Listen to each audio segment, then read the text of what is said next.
Doot, doot. Beam me up, Scotty. Beam me up, Scotty. I guess we don't have that technology yet. I grew up watching a lot of sci-fi shows and movies. Back to the Future, Star Wars, Star Trek. But the one that really sticks to my mind is the one that shows a lot of future tech of how it could be in the future, and that's Star Trek. Back to Back to the Future does have that as well, and we did get hoverboards, just not in the way that it was portrayed in the movie. But I want to focus on Star Trek. I can't extol enough of the great technology that is featured in Star Trek. They have AI computers. They have replicators. They need more Toastmasters in Star Trek. And they have robots, and they have these machines and holograms and teleportation. Wouldn't it be great if we lived in a world like that, where we had supercomputers, where we could just ask a question and we will get that answer in a moment? If we could do these great things like have conferences with people from across the lands over a giant screen. Oh, wait, we are in the future, because the future is now. The other day I was having lunch with Luisa Montalvo, world champion 2024, and she had asked me a question, and for a moment I had to think, and then I remembered, oh wait, I have a supercomputer in my pocket. I can just ask Google. And that's what we did. We looked up the information. The other day, I was having another conversation with my son, and he mentioned that Texas doesn't have an age limit of when to leave your kids at home. Back in my day, when I was younger, my parents used to leave me at home all the time, and there was no big deal. But now we have laws, and we looked it up and like, oh, there actually isn't an age limit, although they do caution you not to do it. But I did find that interesting. And I can ask my phone, my supercomputer, to do just about anything. I can have video conferences with people across the land. We're doing that right now. We do it on Zoom, we do it on FaceTime. And there's all these other apps that allow you to do that.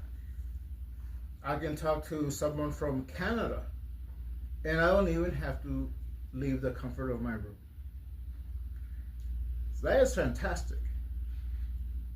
Now, I mentioned replicators, and those are devices in Star Trek where if you want a meal, you can just go and tell the computer, I want a cheese sandwich, but I want it made with this recipe. Make that cheese sandwich in seconds.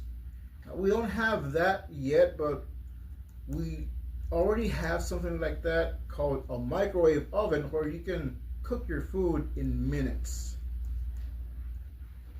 Maybe looking back, you're thinking, well, that's not really futuristic. It's technology we didn't have before that we take for granted now. But what if I wanted to have something from the past that I can't just go to a store and get? What if I wanted an ancient artifact, something that maybe an archaeologist would find, but might not be accessible for us? What if I wanted to have something from my culture, from my Aztec culture? Like the Aztec death whistle, which is this cool whistle that has these two chambers inside, and when you blow in it, it makes this scream. Now, back then, the Aztecs used to use that for going into battle. They would blow in their whistles and scare their enemies. I hear it's also used for rituals, for human sacrifices. I try not to do that anymore. That's not part of my culture. It was. Also, supposedly it wards off evil spirits. I don't know about that, but I think that would be a cool thing to have. Oh, wait. I do have that. And I got this from our modern day replicator, the 3D printer. This is a 3D printed Aztec death whistle. And all I did was ask a friend of mine at the library, hey, wouldn't it be cool if you could 3D print an Aztec death whistle? He looked it up on his supercomputer and found a file for it. And in 2 hours, I have my very own Aztec death whistle, and I will now show you the whistle, the sound that this makes.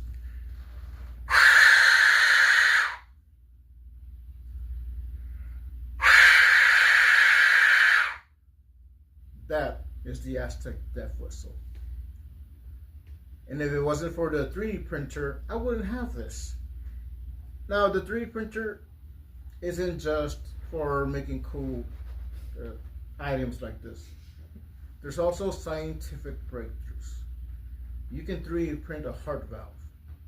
I was talking to someone yesterday, and they said when they worked in a dental office or a dental lab, they used to 3D print veneers.